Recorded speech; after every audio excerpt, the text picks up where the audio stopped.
Hello to everybody and great good morning to all of you. कैसे हैं आप लोग? आई होप तो सब बढ़िया, अच्छे और ठीक होंगे। जैसा कि आप लोगों को पता है कि सुप्रीम कोर्ट का जो डिसीजन आया था कि जो नेक्स्ट हियरिंग होगी नीट पीजी रिजर्वेशन मैटर को लेकर, जिसकी वजह से काउंसलिंग अभी तक स्टिल होल्ड पे है, वो जैन 6 को होगी। लेकिन काउंसलिंग को जल्दी कराने के लिए कुछ रेसिडेंट डॉक्टर्स ने इंडिया के लगभग कुछ एसोसिएशंस ने, आईएमए, फोर्डा, फाइमा, इवन जो स्टेट रेसिडेंट एसोसिएशंस हैं, उन्होंने एक पहल उठाई थी। वो स्ट्राइक पे गए थे और रेगुलर वो more than 10,000 resident doctors strike पे हैं। तो रेगुलर इस बात की कोशिश कर रहे हैं कि जो नीट पीजी की काउंसलिंग है वो जल्दी से जल्दी हो। गवर्नमेंट, क्योंकि उस दिन कोर्ट में जो एसजी थे उन्होंने ये कहा था कि गवर्नमेंट को 4 वीक्स चाहिए ईडब्ल्यूएस कैटेगरी को रिवाइव करके बताने के लिए। इसीलिए वो गवर्नमेंट से अपील कर रहे थे डॉक्टर्स कि उनको टाइम दिया जाए और जल्दी से जल्दी काउंसलिंग की जाए, क्योंकि एक सेशन लगभग लैप्स होने की तक की और बढ़ रहा है। और ऊपर से जो रेसिडेंट डॉक्टर्स ड्यूटीज कर रहे हैं वो ऑलरेडी बहुत ज़्यादा ओवर वर्कलोड में हैं। तो उन्हें भी जब जूनियर्स उनके आएंगे तो उन्हें थोड़ा सा रिलैक्सेशन मिलेगा और सिस्टम बहुत प्रॉपरली चलेगा। क्योंकि जहाँ पर 100 रेसिडेंट्स होते थे वहाँ कुल 66 रेसिडेंट ही काम कर रहे हैं, इवन सेकेंड और थर्ड ईयर। और जो फर्स्ट ईयर है वो अभी तक आया नहीं है, जिससे दिक्कतें हो रही हैं और जिसके लिए रेसिडेंट्स ने स्ट्राइक की हुई है। पैन इंडिया लेवल पे 27 से स्ट्राइक चल रही थी। इसके बारे में कुछ जो रिप्रेजेंटेटिव्स हैं इस स्ट्राइक्स के, जो कंसर्न एसोसिएशंस हैं जो स्ट्राइक कर रही हैं, उनके कुछ एग्जीक्यूटिव्स ने डायरेक्टली गवर्नमेंट के health ministry, government of India को अप्रोच किया है। हेल्थ मिनिस्ट्री से उनके हेल्थ जो मिस्टर मनसुख मांडविया जी हैं, जो हेल्थ मिनिस्टर हैं हमारे, उनसे उनकी बातें हुई हैं। तो उन्होंने इस बात का आश्वासन दिया है कि इस मैटर को जल्दी से जल्दी रिसॉल्व करने की पूरी कोशिश की जाएगी। उन्होंने ये एश्योरेंस सभी जितनी भी एसोसिएशन है जो फाइट कर रही हैं उन्हें दिया है कि इसे जल्द से जल्द सॉल्व करने की कोशिश की जाएगी। तो मुझे लगता है कहीं ना कहीं काउंसलिंग का जल्दी होना बहुत ज़रूरी है, क्योंकि ऑलरेडी एनबी ने डिक्लेयर कर दिया है कि 12 मार्च को दूसरा नीट पीजी का एग्ज़ाम है 2022 का। तो कहीं ना कहीं जो कंडीशंस हैं वो धीरे धीरे पैनिकेबल और एंजाइटी बढ़ा रही हैं। अगर ये चीज़ पहले होती है, और साथ में उनका ये भी कहना है कि जो रिजर्वेशन पॉलिसी है उसको नेक्स्ट ईयर से अप्लाई किया जाए और गवर्नमेंट काउंसलिंग को जल्द से जल्द शुरू करे, ऐसी उनकी डिमांड्स हैं। या इस केस को फास्ट ट्रैक किया जाए, जैन 6 की जगह हियरिंग पहले हो। ऐसा एक लेटर फोर्डा एक एसोसिएशन है, उन्होंने पब्लिश किया था 27 को कि उन्हें इस बात का एश्योरेंस दिया गया है टिल वेडनेसडे कोई ना कोई प्रॉपर रिजल्ट निकल कर आएगा, जिससे ये मालूम चलेगा कि कोर्ट की हियरिंग्स जल्दी हो सकती हैं। ऐसा उनका कहना था, तो उन्होंने अपने बाकायदा दिया था। लेकिन सुप्रीम कोर्ट की वेबसाइट पे ऐसी कोई भी डिटेल्स अभी तक अवेलेबल नहीं है। तो उम्मीद करते हैं, आज मंडे है, आज या कल में अगर ऐसा कुछ हुआ और गवर्नमेंट अगर रेडी हुई, उन्होंने जो टाइम लिया था 4 वीक का, उसको 3-4 दिन में कंप्लीट करके वो फाइनल सुप्रीम कोर्ट में सबमिट कर पाती हैं, तो हो सकता है कि काउंसलिंग पहले भी हो जाए, सुप्रीम कोर्ट की हियरिंग पहले भी हो जाए। इसके बारे में मैं और आप कोई भी कुछ कहने वाले होते नहीं, क्योंकि ये मालूम नहीं कि क्या डिसीजन होगा। लेकिन अगर काउंसलिंग जल्दी शुरू होती है तो ये सभी नीट पीजी एस्पिरेंट्स के लिए, इवन नीट यूजी एस्पिरेंट्स के लिए बहुत अच्छी और बहुत खुशी की बात है। अगर ऐसा इन एसोसिएशंस की मेहनत से अगर रिजल्ट निकल कर आता है तो बहुत ठीक बात है और बहुत अच्छी बात है। और डिपेंड ये करता है, अगर केस भी फास्ट ट्रैक हो जाएगा तो भी गुड एंड वेल है। गवर्नमेंट इस रिजर्वेशन पॉलिसी को विड्रॉ करके काउंसलिंग शुरू होगी तो वो भी गुड एंड वेल है। मेन टारगेट ये है कि काउंसलिंग का शुरू होना अब इन कंडीशंस में बहुत ज़्यादा ज़रूरी और कंपलसरी है। ऑलरेडी बहुत लंबा वक्त हो गया है।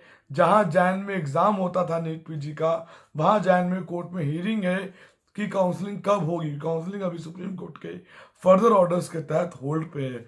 तो जो भी मेहनत कर रहे हैं, जिन्होंने भी स्ट्राइक्स करी है, डॉक्टर्स की एक यूनिटी नज़र आ रही है, जो पूरी कोशिश कर रहे हैं कि जिससे काउंसलिंग जो है वो जल्दी से जल्दी स्टार्ट हो। वो इसके अगेंस्ट नहीं है रिजर्वेशन के, या उन्होंने कोई भी टॉपिक पे कहा नहीं है। उनका सिर्फ एक ही मुद्दा है कि काउंसलिंग जल्दी से जल्दी हो और चीज़ें स्मूथली आगे रन हो, जो पैनिक है, जो एंजाइटी वो ना रहे। जो रेसिडेंट डॉक्टर्स हैं, जो ऑलरेडी जॉब कर रहे हैं या पढ़ाई कर रहे हैं, उनके ऊपर ज़्यादा ओवरलोड ना बढ़े और उनके जूनियर्स जल्दी आके ज्वाइन करें, जिससे रेगुलर चीज़ें चलती रहें। और जैसा आप लोगों को पता है, कोविड वेव 3 के का र्यूमर पूरे वर्ल्ड वाइड में आ रहा है। बहुत एक नया स्ट्रेन भी पाया गया है कोविड का साउथ अफ्रीका में। तो ये बहुत ज़रूरी है कि बहुत जल्दी काउंसलिंग एक्सपेक्ट होकर आगे बढ़े और ये चीज़ें बहुत नॉर्मलाइज होकर चलें, क्योंकि डॉक्टर्स की ज़रूरत आप सभी को है, हमें भी है, सबको है। उनके बिना चीज़ें हो नहीं सकती हैं। इसीलिए काउंसलिंग जल्दी होगी, चीज़ें जल्दी रिसॉल्व होंगी, उसके अकॉर्डिंग चीज़ें देखी जाएंगी। और मुझे लगता है रिजर्वेशन पॉलिसी पे भी गवर्नमेंट कुछ सोचेगी, इस पर कुछ एनालाइज करेगी या केस को फास्ट ट्रैक कराने के लिए कोशिश करेंगी। बाकी जो न्यायाधीश हैं, ऑनरेबल जज हैं, उन पे डिपेंड करता है कि वो कोर्ट के इस केसेस में क्या डेट्स पहले देते हैं या नहीं देते हैं। जैसे जैसे दिन बीतेंगे, आवर्स बीतेंगे, हमें और आपको मालूम चलता चला जाएगा कि क्या चीज़ें हैं, किस हिसाब से हैं।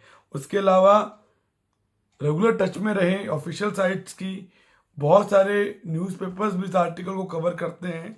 जो लोग इसमें साथ दे रहे हैं, मैं रियली उन्हें अप्रिशिएट करूँगा और बहुत थैंकफुल हूँ कि उन्होंने कदम उठाया और कि जिससे कम से कम चीज़ें आगे मूव आउट हों और जो पैनिक और एंजाइटी है वो ख़त्म हो। बहुत लंबा वक्त हो गया है काउंसलिंग होल्ड, पहले तो एग्ज़ाम पोस्टपोन पे पोस्टपोन होता गया, अब काउंसलिंग होल्ड पे होल्ड होती जा रही है। तो काउंसलिंग का शुरू होना बहुत ज़रूरी है और बहुत अनिवार्य है, एज अर्ली एज पॉसिबल। तो देखते हैं क्या डिसीजन आता है। होप्स हो कि जल्दी डिसीजन आए, जल्दी काउंसलिंग रीओपन हो और आपको मन चाहिए ब्रांच डिजायर्ड कॉलेजेस में मिले, डिजायर्ड ब्रांच में मिले, अपने रैंक को जस्टिफाई करके आगे बढ़ें। ये जो टाइम मिला है, ये होमवर्क का टाइम है, इसमें आप अपनी ब्रांचेस, प्राइवेट, गवर्नमेंट, डीएनबी क्या लेना है, उन पर एनालाइज करके आप चल सकते हैं। कॉलेजेस आप शॉर्टलिस्ट अभी नहीं कर सकते हैं क्योंकि सीट मैट्रिक्स नहीं आई है, पता नहीं है कितनी कितनी मैट्रिक्स आएगी। उसके बाद ये अंदाज़ा लगेगा कि पॉजिटिव शिफ्ट देखने को मिलेगा या नेगेटिव शिफ्ट देखने को मिलेगा, क्योंकि इस बार बहुत सारी चीज़ें नहीं हुई हैं। जैसे डीएनबी क्लब हो गया है, रिजर्वेशन आया है, डिप्लोमा कोर्सेज भी ऐड ऑन हुए हैं। तो बहुत सारी चीज़ें जो ऊपर नीचे देखने को मिलेंगी। कुछ ब्रांचेस में पॉजिटिव शिफ्ट रहेगा, कुछ में नेगेटिव शिफ्ट रहेगा, लेकिन पिछले साल के मुताबिक कुछ भी सेम नहीं रहेगा। कोई डाउट हो, कोई कन्फ्यूजन हो तो मेरे नंबर पे व्हाट्सअप कर सकते हैं 9675200801, 9690796426, और हम तक कॉल करके बात कर सकते हैं। हमें व्हाट्सअप पे इंक्वायरी कर सकते हैं, we can resolve you there. हमारा टेलीग्राम का ग्रुप है, वो भी ज्वाइन करके आप देख सकते हैं। इसी के बीच INICT की काउंसलिंग भी उम्मीद करते हैं कि बहुत जल्दी शुरू हो जाएगी। और INICT की काउंसलिंग होने से भी कुछ वॉल्यूम, कुछ 400, 500, 600 जो रैंकर्स हैं उनको फ़र्क पड़ेगा, और जो सीटें वो नीट PG से लेते हैं वो सीटें वो INICT से लेंगे। कहीं ना कहीं चीज़ों का कॉम्बिनेशन फ़र्क पड़ता है। तो देखिए, होप फॉर द बेस्ट। जो भी होगा, जैसे भी होगा, we will update you soon as early as possible. तो सुबह bye, take care and have a great day ahead. मेरा नंबर नोट कर लीजिए 9675200801, 9690796426। एक बात मैं और कहना चाहूँगा लास्ट में, जो हमारे पेड क्लाइंट्स हैं, जो पेड कैंडिडेट्स हैं, उन्हें कोई भी क्वेरी हो, कुछ भी हो, मेरे पर्सनल नंबर पे मुझसे पूछ सकते हैं, कॉल करके मेरे से क्वेरी ले सकते हैं। हम डे 1 से ट्राई कर रहे हैं आपको रिसॉल्व करके प्रॉपर चीज़ों को लेकर चलने का। एक बात मैं और कहूँगा, जो भी एडमिशन्स होते हैं वो काउंसलिंग के थ्रू होते हैं। काउंसलिंग के बिना दूसरा कोई और वे नहीं है। जब स्टे वैकेंसीज होती हैं, वहाँ पे जो NRI की सीट्स वेकेंट आती हैं, कॉलेजेस उनको NRI फीसेस में ही इंडियन रुपीज़ में कन्वर्ट करके देते हैं। बस इसके अलावा और कोई भी चीज़ नहीं है, कोई बुकिंग, कोई कुछ नहीं होता है। कुछ लोग इस बात का र्यूमर्स फैला रहे हैं कि मैं इन चीज़ों को सपोर्ट करता हूँ, मैं बिल्कुल भी सपोर्ट नहीं करता हूँ। और जिन्होंने मेरे से पेड गाइडेंस ली है, मेरा फ़र्ज़ है उन्हें गाइड करने का डे 1 से लेकर डे लास्ट तक, जब तक उन्हें सीट्स मिल नहीं जाती वाया काउंसलिंग, चाहे वो इस बार मिले चाहे वो अगले साल मिले। कोई ऐसा कैंडिडेट हो जिन्होंने पेड सर्विसेज हमसे ले रखी हों और उन्हें लगता हो कि हमारी इन्फॉर्मेशन अपडेट्स उन तक नहीं पहुँच रही हैं, तो वो मेरे पर्सनल नंबर पर, उनके पास पर्सनल नंबर है और नहीं है, तो 9675200801 पे अपनी पेमेंट रिसिप्ट को हमें फॉरवर्ड करें, डेट बताएं कब उन्होंने हमें हमारी सर्विसेज अवेल की थी और किस मोड से अवेल की थी, फिर हम उनको रेगुलर असिस्ट करेंगे। क्योंकि ऐसे र्यूमर्स कुछ लोग उड़ा रहे हैं कैंडिडेट्स के बीच और ज़बरदस्ती की बातें कर रहे हैं, ये एक डिफेम करने का तरीका है। इससे कुछ खास फर्क मुझे ना कभी पड़ा है और ना ही कभी पड़ेगा, लेकिन फिर भी एक क्लैरिफिकेशन है। कोई अगर बाई चांस कोई ऐसा चूक गया हो जिससे जिसने हमसे सर्विसेज ली हो और हम सर्विसेज नहीं दे पा रहे हो, तो हमें कांटेक्ट कर सकता है हमारे नंबर पे, बाई व्हाट्सअप करके हमें बता सकते हैं वो लोग। 9675200801 9690796426। तो so bye bye, take care and have a good day, bye bye.